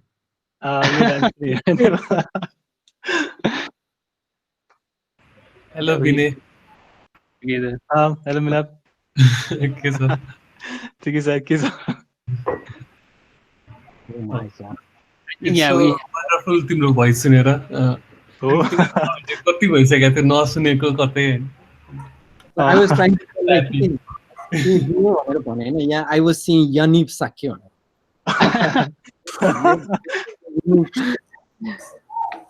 That was the nickname maybe. Change हान्दिएको दाइ नाम चाहिँ मोडमा. मेरो एउटा question छ जस्तो भनौँ न लेट्स से हामीले टाइम प्लानिङ गर्दाखेरि चाहिँ let's say for example simply maybe टेराफर्मबाट चाहिँ केही गर्नु छ भने सिम्पली लेट्स से एउटा ल्याम्डा फङ्सन चाहिँ I need to write all of those with the Terraform भने so how is the like best way to get the planning in terms of time क्या सो लाइक मलाई टेराफर्मबाट गर्न मिल्छ भन्ने पनि थाहा नहुनसक्छ अथवा there might be like other ways होला त्यसलाई नन फङ्सनल रिक्वायरमेन्ट एड गर्नेदेखि लिएर त्यो भेरियस कुराहरू छन् त जस्ट लाइक बिल्ड दिस अनि सक्यो भन्ने सो त्यसलाई चाहिँ if you have to do some kind of planning I am not a big fan of planning त्यो स्प्रिन्ट यताउता तर how do we like kind of plan for that so I think यसमा चाहिँ राजु त्यो इट्सेल्फमा हेऱ्यो भने चाहिँ we will be solving for that particular problem जस्तो लाग्छ कि त्यो तिमीले भनेको पर्टिकुलर चिजलाई मात्रै अथवा चाहिँ त्यो इन्स्टेन्स अफ द थिङलाई मात्रै हुन्छ we need to step back so what I would suggest is तिमीले जुन यो कम्पनीमा गर्न लाग्छ नि तिमीले आफू लागि त गर्न लाग्यो होइन होला नि त एउटा कम्पनीको लागि गर्न लाग्यो होला नि त त्यो कम्पनी छ भने चाहिँ उसको डेभलपमेन्ट मेथोडोलोजी के हो कहाँ हुन्छ डेभलपमेन्ट होइन is it GitHub based pull request based के हो त्यो सबै म्याप गर नि लाइक अ सिस्टम म्याप कहाँबाट स्टार्ट हुन्छ फिचर आउँछ स्क्रमबाट ब्रान्च बन्छ ब्रान्चबाट रिभ्यू हुन्छ रिभ्यू गरिसकेपछि मर्ज हुन्छ मर्ज भइसकेपछि डिप्लोय हुन्छ कसरी त्यो ब्ल्याक बक्सहरू म्यानेज गर नि होइन अनि हिस्टोरिकली तिम्रो चाहिँ कस्तो छ त त्यो लेन कहाँनिर चाहिँ त्यो जेनरली चाहिँ यसलाई इन्डस्ट्रीमा चाहिँ लिड टाइम भन्छ कि डेभअप्समा तिमीले डोरा भन्नेको हेऱ्यो भने चाहिँ त्यो असेसमेन्ट रिपोर्ट हो डेभअप्स असेसमेन्ट रिपोर्ट भन्ने एकदम popular they monitor DevOps performance basically might not be super relevant in Nepal's context, but internationally it is very relevant, right? And that's how they communicate DevOps is needed in an enterprise. I think Google sponsored it at this moment. So basically, lead time के हो तिमीले चाहिँ imagine गरिसकेपछि चाहिँ तिम्रो product अथवा चाहिँ infrastructure ब्याकलगमा आइसकेपछि त्यो कुरा डेभलप भएर चाहिँ प्रोडक्सनसम्म जानमा चाहिँ कति टाइम लाग्छ भनेर चाहिँ एउटा आइडिया हुनुपर्छ कि कुन ब्ल्याक बक्सको थ्रुबाट जानुपर्छ भनेर अनि त्यो हो भने चाहिँ अनि तिम्रो अहिलेको केपेबिलिटी के हो तिमीले राजुले भन्यो मलाई टेराफर्म नआएको पनि हुनसक्छ मेरो करेन्ट टुल अर्कै हुनसक्छ आई जस्ट रियलाइज कि टेराफर्मबाट फास्ट गर्न सकिन्छ भनेर त्यो भन्ने बित्तिकै यु निड टु थिङ्क कि तिमीसँग चाहिँ यदि टेराफर्म भन्ने थाहै छैन भनेपछि what's your appetite on experimentation भन्ने हुनुपर्छ कि सो त्यो थाहा भइसकेपछि चाहिँ अनि मात्र अगाडि जानुपर्छ जस्तो लाग्छ जस्तै फर इक्जाम्पल जस्तै एउटा लिड टाइम चाहिँ लेट्स से फर इक्जाम्पल तिम्रो लिड टाइम तिम्रो अर्गनाइजेसनको लिड टाइम चाहिँ 1 हप्ता छ अरे एउटा फिचर आएर चाहिँ प्रोडक्सनमा ल्यान्ड हुनलाई 1 हप्ता लाग्छ अरे मानौ कन्ट्र्याक्ट इक्जाम्पल अनि तिम्रो एक्सपेरिमेन्ट तिम्रो त्यो सबै गर्दाखेरि 1 महिना लाग्छ भने चाहिँ it's a no brainer you can't go there के you need to break it down break down कसरी गर्ने त भन्दाखेरि पहिला त्यो एक्सपेरिमेन्ट गर्ने भनेर थाहा पायो तिमीले चाहिँ किनभने त्यो गर्यो भने त 1 महिना लामो हुन्छ 1 महिना लामो हुँदासम्म त्यो मेन गर्न खोजेको चिज सेन्स गर्छ कि गर्दैन रेलेभेन्स छ कि छैन भन्ने कुराको क्वेसन आउँछ वाइ आउँछ कि सबै ठाउँमा why why why why I know we don't like to answer why especially nested एउटा वाइ पछि हामी बोर हुन थाल्छौँ हामीले गर्न खोजेको यो किन झन् गर्न खोजेको झन् वाइ वाइ सोधेर हैरान गर्छ भनेर चाहिँ हाम्रो बानी हुन्छ तर you have to go inside. It's like root cause analysis जस्तै हो कि why do we need this भनेर अब 1 महिना लाग्छ भनेपछि त you have a एउटा चाहिँ एस्टिमेट भइसक्यो नि 1 हप्ता लाग्ने चिज तिम्रो बेन्चमार्क 1 महिना लागेपछि त you have to think why do I need Terraform भनेर if I do need Terraform I need another story buy in that Terraformमा चाहिँ हामी इन्भेस्ट गर्नुपर्छ किनभने यो इन्भेस्टमेन्टले चाहिँ हामीलाई चाहिँ 7 दिन लाग्ने चिज चाहिँ पछिको अहिले 1 महिना लाग्ला तर पछिको सबै चिजमा चाहिँ 2.5 days लेस लाग्छ भनेर चाहिँ भन्न सक्नु पर्ने हुन्छ so that's how I see that's the minimal planning I would say Raju you told me you don't like planning भनेर नट द त्यो टाइम प्लानिङ जस्तो हार्ड कोडेड कोही त जस्ट मेक दिस फर्म अनि भने टाइपले त अलि I don't think that works in the DevOps world हैन त्यही भएर yeah sounds good. Yeah, I think we have reached the end. Time पनि धेरै गइसक्यो. We are already 15 minutes plus. But let's take one more last question from Anwes. Yeah, Anwes, can you please unmute yourself? Yeah, don't be shy. I think he's here first time. I'm just judging by. छैन जे question गरे पनि हुन्छ. Anwes, you there? Onside type गरेर सजिलो हुन्छ भने that's also fine.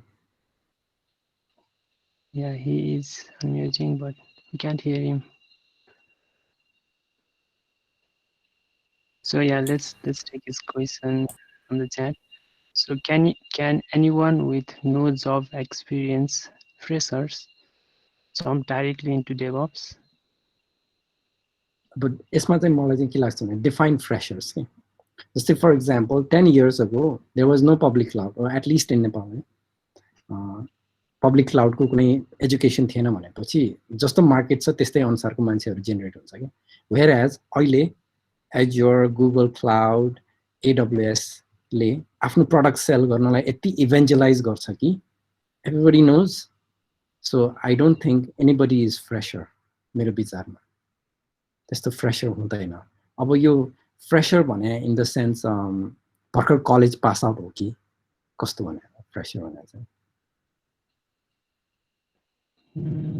I think it's college pass out is. Okay college pass out हो भने चाहिँ मेरो विचारमा चाहिँ त्यस्तो हो भने चाहिँ what I would do is है अमृतले सोध्नु भएको हो अनवेज. So always I would definitely suggest participating in these kind of forums. So fresher हुँदाखेरि what you want to do is find your ground only basically, right? जस्तै अब तिमीलाई DevOps मा interest लागिरहेछ. So DevOps मा मलाई इन्ट्रेस्ट लाग्छ तिमीलाई you can go Google. तर Google, the problem with Google is you can find anything in Google. There is okay मतलब you can तिमी राति सुत्यो I want to be a rocket scientist भोलि rocket scientist को बारेमा search गर्यो भने सबै कुरा भेट्छौ के. Does not mean you will become a rocket scientist के. अनि because it is so basically you don't get a roadmap okay? You get a lot of resources, you don't get roadmap. To get a roadmap I would definitely suggest following right people as in जस्तै एउटा form हुन सक्छ जस्तै तिमी यहाँ आयो that is the right step. Right प्रोफाइलको मान्छेहरू फलो गर्नुपर्छ जस्तै तिमीलाई चाहिँ मेन्टर गर्न सक्ने. So I would definitely suggest following Milan जस्तो मान्छे, राजु जस्तो मान्छे हु हेभ बिन देयर के मतलब उनीहरूले त लर्न गरिसक्यो नि त धेरै कुराहरू. सो तिमीलाई चाहिँ 30 दिन लाग्ने चिज चाहिँ उनीहरूले चाहिँ अन्वेष यसरी गर it will short circuit yo time. यहाँनिर टाइम वेस्ट नगर है, तिमीलाई त्यो चाहिँदैन, पछि मात्र चाहिन्छ तर अहिले नहेर भनेर चाहिँ तिमीलाई त्यो गरिदियो भने चाहिँ you will success, तिम्रो सक्सेस चाँडै आउँछ कि तिम्रो नेक्स्ट स्टेप चाँडै आउँछ है. सो एभ्री जेनेरेसनको काम पनि त्यही नै हो कि सिनियरको काम. जस्तै for example I can objectively say that मिलनको स्टेजमा चाहिँ म मिलन जति राम्रो डेभअप्स इन्जिनियर होइन, म मिलन जति राम्रो इन्जिनियर होइन. सेम गोज फर निर्दोष, मिलाप, अनिता, एनीबडी के मतलब. तर यो जब इज तिम्रो स्टेजमा चाहिँ अर्को जेनेरेसन आउँदा तिमी भन्दा चाहिँ 2x 3x. That is generativity basically. That's how we pass on the knowledge.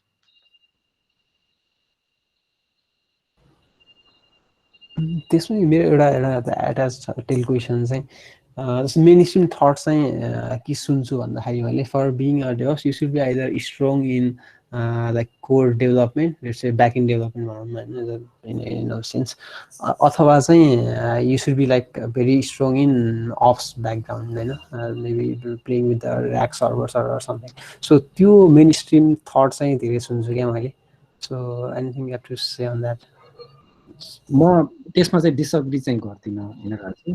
तर मेन कुरा के हो भने चाहिँ तिमी कुन चाहिँ सेक्टरमा छमा पनि एकदम डिपेन्डेन्ट हुन्छ कि त्यो कुराहरू. जस्तै फर इक्जाम्पल तिमी चाहिँ फार्मास्युटिकल अथवा हेल्थ केयरसँग सिस्टममा छौ भने चाहिँ धेरै जसो तिनीहरू चाहिँ अथवा चाहिँ गभर्मेन्टमा छौ भने चाहिँ पब्लिक क्लाउडमा गएको छैन कि उनीहरू. अनि they have their on premise thing होइन, जो चाहिँ आफ्नै सर्भर फार्म आफ्नै डेटा सेन्टरहरू मेन्टेन गर्नुपर्ने हुन्छ. सो त्यस्तोमा चाहिँ हामीले जुन कुरा गरिरहेको छ सिस्टम एडमिन भनेको त्यहाँ तिनीहरूको लागि त्यो भने ब्लिडिङ एज हो त्यहाँनिर अपरेसनको चाहिँ एकदमै राम्रो चाहिँ ख्याल राखेको हुनुपर्छ आई थिङ्क 4 वर्ष 5 वर्ष अगाडि गिटहब पनि आफ्नैमा थियो आइ एम नट स्योर अहिले अजुरमा गयो कि किनभने since the acquisition from Microsoft तर गिटहब जस्तो company which I think everybody praises होइन र हामी सबैलाई गिटहब ओह खतरा कम्पनी भनेर सबैलाई लाग्छ जस्तो लाग्छ मलाई चाहिँ at least I think that way अनि उनीहरू त क्लाउडमा हुनुपर्ने नि होइन they have their own premise so त्यस्तो सिचुएसनमा हो तर म तिम्रो क्वेसनलाई चाहिँ म जेनरलाइज के गरिदिन्छु भने जो मान्छेलाई चाहिँ अपरेसनल नलेजमा इन्ट्रेस्ट छैन अथवा चाहिँ त्यो टिङ्करिङमा इन्ट्रेस्ट छैन भने चाहिँ उसलाई चाहिँ यो अप्स फिल्ड त्यति इन्ट्रेस्ट लाग्दैन यु हेभ टु बी ए टिङ्कर हो कि त्यस्तो कुरामा चाहिँ अब सानो कुरा पत्ता जस्तै टिसिपी आइपी मतलबै छैन भने why are you in internet business because internet business is run on top of TCP IP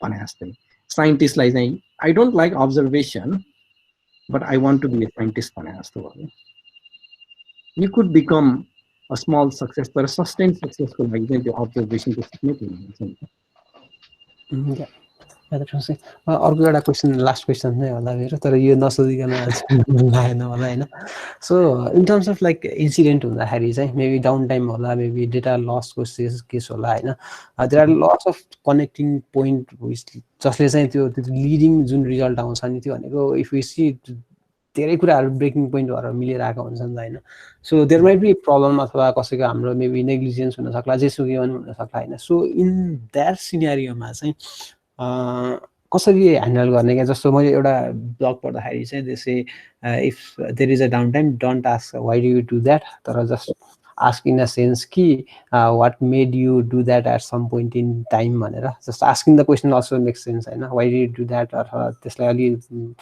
सो त्यसलाई चाहिँ कसरी म्यानेज गर्ने फ्रम द तपाईँको डेभअप्स म्यानेजरियल पोजिसनबाट हेर्दाखेरि चाहिँ so I can speak from my experience यसमा चाहिँ सबभन्दा बढी काम लाग्ने भनेको चाहिँ इन्डस्ट्रीमा भन्ने भनेको चाहिँ साइकोलोजिकल सेफ्टी हो क्या सबैले मिस्टेक गर्छ क्या मैले पनि मिस्टेक गरेको थिएँ त्यो इक्जाम्पल भनिहालेँ नि इट वाज इम्बारेसमेन्ट के अनि त्यस्तो मिस्टेक मैले क्लाउड फ्याक्ट्रीभित्र पनि गरेको छ धेरै ठाउँमा होइन त्यस्तो जस्तो ग्रान्ड होइन तर त्यस्तो मिस्टेकहरू पाएको छ अनि सबैसँग हुन्छ कि त्यो मिस्टेक अनि तर एज अ सिनियर तिमीले चाहिँ के गर्न सक्नुपर्छ भने चाहिँ मिस्टेक भयो पनि मान्छेले चाहिँ ए मैले मिस्टेक गरेँ है भनेर भन्न सक्नुपर्छ कि अनि त्यो भन्दाखेरि चाहिँ उसलाई चाहिँ अब हुन्छ नि तैँले किन गरिस् अथवा चाहिँ म तिमीलाई चाहिँ अब चाहिँ कर्नर गर्छु भनेर भन्ने भन्दा पनि त्यसलाई कसरी करेक्ट गर्ने भन्नेतिर लाग्नुपर्छ कि so that it's okay to do mistakes तर नट इन्टेन्सनली मिस्टेक कसैले गर्दैन भन्ने असम्पसनमा हो है some people might do intentionally I don't know तर अनइन्टेन्सनल मिस्टेकलाई चाहिँ एक किसिमले चाहिँ लर्निङ अपर्च्युनिटीको रूपमा हेरेर सेलिब्रेट गरेर त्यसलाई चाहिँ नर्मलाइज गर्नुपर्छ कि मिस्टेक बिना केही पनि लर्निङ हुन सक्दैन जस्तै म एउटा एकदम ज्वलन्त इक्जाम्पल दिन्छु which I went through my team back then it was 4-5 years ago त्यस्तै होला आई थिङ्क सो एउटा सर्भर कन्फिगुरेसन चाहिँ मा थियो Redis server configuration Milan you might remember त्यो मान्छेहरूको नाम सेयर गर्नु पर्दैन so basically he was doing some configuration in Redis if you know रेडिसको कन्फिगुरेसन कमान्ड लाइनबाट हुन्छ रेडिस CLI-बाट राइट सो नेपालको अफिस टाइम सकेपछि सक्ने टाइममा गरिराखेको रहेछ भाइले अनि उसले चाहिँ रेडिस कन्फिगमा चाहिँ मिस्टेक एउटा गरेछ उसले रिस्टार्ट गरेछ रेडिस कन्फिग मिस्टेक भइसकेपछि त्यो रिस्टार्टै हुन सकेन सर्भर अनि रेडिस सर्भर भएकोले कसैले सेसन हिट नहुन्जेलसम्म केही पनि प्रब्लम हुँदैन त्यो सेसन रिमेम्बर गरिराखेको भए मजाले चलिरहेको हुन्थ्यो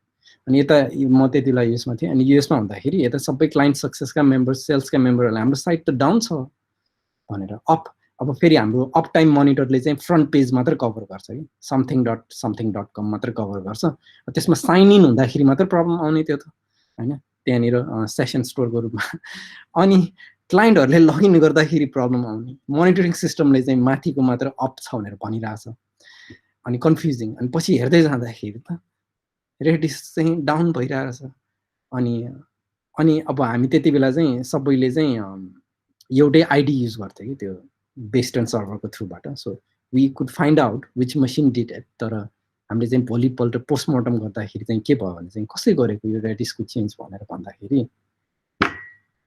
भाइले बोलेन कि we knew he did it तर he didn't come forward के मतलब यो प्रब्लम आयो भने कुनै चेन्ज कसैले गरेको छ भन्दा he did not come forward के because he felt कि अब म कम फरवर्ड भयो भने त मलाई त नराम्रो गर्छ होला भन्ने दाइले यस्तो गर्ला भनेर सोच्ला सो त्यस्तो सोचाइबाट चाहिँ बियोन्ड लानुपर्छ एज अ सिनियर एउटा कुरा है त्यो इन टर्म्स अफ कल्चर र त्यो ल्याउने होला यो भने हार्ड काम हो कि यो भने तिमीले चाहिँ आफ्नो टिम मेम्बर्ससँग चाहिँ राम्रो रिलेसनसिपदेखि लिएर त्यो वातावरण बनाउनु पर्छ it takes lot of time त्योमा चाहिँ अनि अर्को चाहिँ इन्सिडेन्ट भइराख्दाखेरि चाहिँ you also need to nominate few things के नत्र भने इन्सिडेन्ट हुँदाखेरि it might become like noisy place के so many people doing so many things at the same time हुनसक्छ कि 5 जना मान्छे सल्भ गर्न राखेको छ भने 5 जना मान्छे 5 ठाउँमा गएको हुनसक्छ 5 जना मान्छे एउटै चिज गरिरहेको हुनसक्छ both of those things are not correct so incident भइसकेपछि चाहिँ इन्सिडेन्ट कसरी ह्यान्डल गर्ने भन्ने एउटा सानो अन्डरस्ट्यान्डेबल ह्यान्डबुक हुनुपर्छ जस्तो लाग्छ कि मलाई चाहिँ त्यसमा चाहिँ सबभन्दा ठुलो चिज मिस हुने भनेको माई एक्सपिरियन्समा मैले नै भोगेको म नै भिक्टिम भएको चाहिँ अथवा चाहिँ म नै पर्पेट्रेटर भएको चाहिँ के भने चाहिँ कम्युनिकेसन गर्न बिर्सिन्छ कि we are so focus on solving the problem that we fail to communicate कि वेबसाइट डाउन छ you don't need to reveal why it is down website is down we are looking for it भनेर जसले हेरिरहेछन् कस्टमरले त भन्नु पर्यो नि त अनभिज्ञ राख्नु भएन नि त एक्नोलेज गर्नुपर्छ जस्तो लाग्छ सो टु फ्याक्सन एउटा चाहिँ टिममा चाहिँ कसरी त्यस्तो कुरा गर्न सजिलो पार्ने because those mistake won't be the last mistake हैन अनि त्यसबाट सिकेर चाहिँ मिस्टेक गरे पनि पेनलाइज नहुने इन्भाइरोमेन्ट कसरी बनाउने हैन स्टेजिङ इन्भाइरोमेन्टलाई चाहिँ कसरी चाहिँ एक किसिमले चाहिँ एक्सपेरिमेन्टेसन गर्ने ग्राउन्ड बनाउने त्यस्तोहरू encourage so that people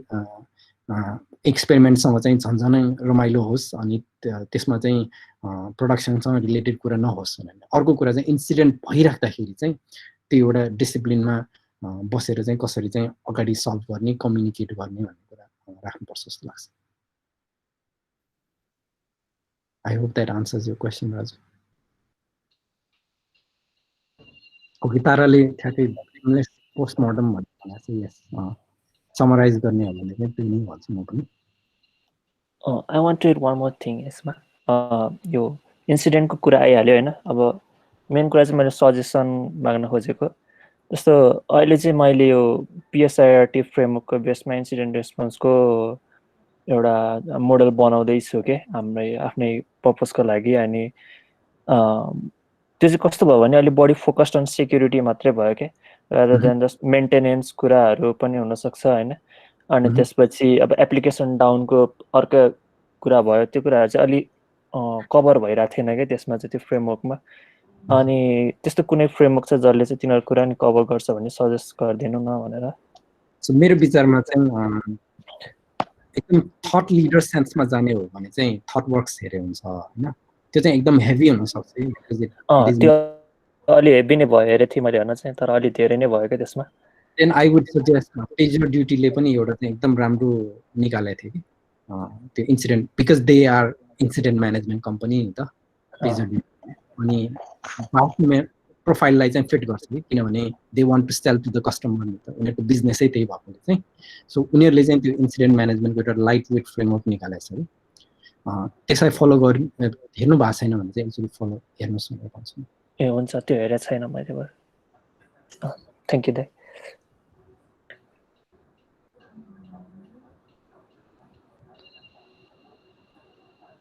I think we can go on and on.